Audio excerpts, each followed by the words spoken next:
அதனாலவே கிறிஷோட பாட்டி வாழ்க்கை ஏதோ மர்மம் இருக்கிற மாதிரியே இருக்குது. இதெல்லாம் பார்க்குறப்ப தான் அந்த டவுட் அதிகமா ரோஹிணி வந்து அவங்க அம்மா வந்து செமையா திட்டுறாங்க.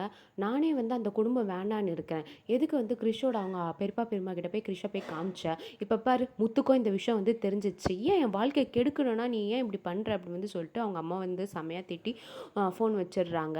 இன்னொரு பக்கம் வந்து பார்த்தீங்கன்னா, விஜயா வந்து வீட்ல பாம்பு வந்துச்சுன்னு சொல்லிட்டு எல்லாரையும் குலதெய்வம் கோயிலுக்கு வந்து கண்டிப்பா அழைச்சிட்டு போணும் அப்படின்னு வந்து சொல்லி நினைக்கிறாங்க. எல்லாரும் குலதெய்வம் கோயிலுக்கும் வந்து கிளம்புறாங்க.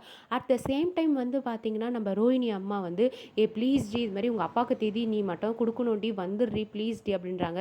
சரி வந்து தொலைக்கிறேன்னு சொல்லிட்டு நம்ம ரோஹிணி வந்து இந்த பக்கம் அவங்க குடும்பத்தோடையும் டைம் ஸ்பெண்ட் பண்ணுறாங்க. அட் சேம் டைம் வந்து பார்த்திங்கன்னா இங்கே வந்து திதி கொடுக்கவும் வந்துடுறாங்க. நம்ம மீனா வந்து பார்த்திங்கன்னா போய் சொம்பில் தண்ணி எடுத்துகிட்டு வர சொல்கிறாங்க. டக்குன்னு வரும்போது இதெல்லாம் வந்து மீனா பார்த்துடுறாங்க.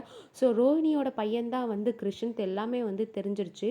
இதெல்லாம் தெரிஞ்ச நம்ம மீனா வந்து பார்த்திங்கன்னா ரோஹிணியை போட்டு செமையாக அடிச்சிடுறாங்க. அதுக்கப்புறம் வந்து பார்த்திங்கன்னா ரோஹிணி வந்து மீனா கிட்ட வந்து நடந்தது எல்லாமே சொல்லி தயவுசெய்து என் வாழ்க்கையை நீங்கள் தான் காப்பாற்றணும் அப்படின்றாங்க. அதுக்கப்புறம் ரோஹிணியும் வந்து பார்த்திங்கன்னா நான் உங்களுக்கு துணையாக இருக்கேன் அப்படின்றாங்க. ஆனால் வந்து பார்த்திங்கன்னா நம்ம முத்துக்கு வந்து அடிக்கடிக்க டவுட் வந்துடுது. ஆனால் வந்து முத்துக்கிட்டேயே வந்து நம்ம மீனா வந்து மறைச்சிடுறாங்க. ஸோ நம்ம மீனா தான் வந்து பார்த்திங்கன்னா ரோஹிணிக்கு வந்து சப்போர்ட்டாக இருக்க போகிறாங்க. ஸோ வெயிட் பண்ணிருந்து பார்க்கலாம் என்ன ஆகுதுன்னு. தேங்க்யூ ஃபார் வாட்சிங்.